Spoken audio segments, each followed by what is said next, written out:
আমার পরিবার আমাকে বলে একটা কথা বলি শোনো। আমি বললাম কি বলবো বলো। আমার পরিবার আমাকে বলে এখন তার আমার কোনো তোমার কে দরকার নাই।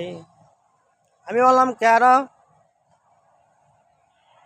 তাহলে শোনো আমি বলি। আমি বললাম আচ্ছা তুমি বল, আমি শুনি। তুমি তো এখন কন্টেন্ট ক্রিয়েটর, তোমাকে লাইক করে শেয়ার করে ভালোবাসা দেয়, কমেন্ট করে ভালোবাসা দেয়। আমি বললাম আচ্ছা ঠিক আছে, আর কি? আবার বলতেছে তুমি তো এখন টিকটকার, তোমাকে লাইক করে শেয়ার করে কমেন্ট করে সেখান থেকে তুমি তো অনেক ভালোবাসা পাও। আমি বললাম আচ্ছা ঠিক আছে, আরও বলো।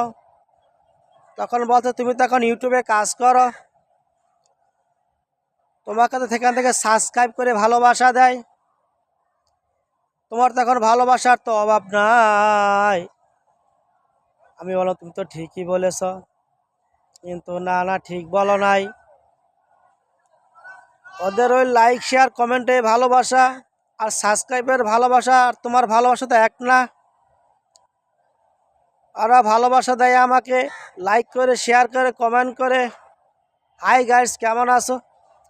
আর তুমি তো আমাকে ভালোবাসা দাও মন থেকে, হৃদয় থেকে। ওদের ভালোবাসা আর তোমার ভালোবাসা এক হবে না। যারা টিকটক করেন, কন্টেন্ট ক্রিয়েটরে কাজ করেন, যারা ইউটিউবে কাজ করেন, তাদের উদ্দেশ্য করে কথাটা বলছি আমি। ভিডিওটা বেশি বেশি শেয়ার করবেন, লাইক করবেন, কমেন্ট করবেন, অন্যকে দেখার জন্য সুযোগ করে দিবেন। যারা এই টিকটকের ভালোবাসা, ইউটিউবের ভালোবাসা পেয়ে যারা পরিবারের কথা ভুলে গেছেন, মা বাবার কথা ভুলে গেছেন, আমি তাদের উদ্দেশ্যে কথাটা বলছি। ভুলো এই কাজ করবেন না। তাদের ভালোবাসা পেয়ে আপনি পরিবারের কথা ভুলে যাবেন না।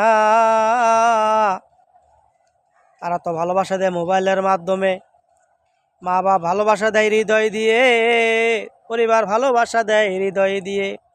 তাদের ভালোবাসার এই পরিবারের ভালোবাসা কখনোই এক হবে না। ইউটিউবে কাজ করেন ভালো কথা, টিকটকে কাজ করেন ভালো কথা, ফেসবুকে কাজ করেন ভালো কথা, আমি কোনো নিষেধ করি না। কিন্তু পরিবারের সাথে ভালো সম্পর্ক রেখে, মা বাবার সাথে ভালো সম্পর্ক রেখে, সবার সাথে ভালো সম্পর্ক রেখে আপনি সব কিছু করে কোনো সমস্যা নাই। ভিডিওটা ভালো লাগলে সবাই শেয়ার করবেন এবং কমেন্ট করে জানাবেন, অন্যকে দেখার সুযোগ করে দিবেন, যেন আপনাদেরকে আরও আমি ভালো ভালো কিছু বিনোদন দিতে পারি, উপহার দিতে পারি। আমার জন্য দোয়া করবেন। সবাই ভালো থাকবেন।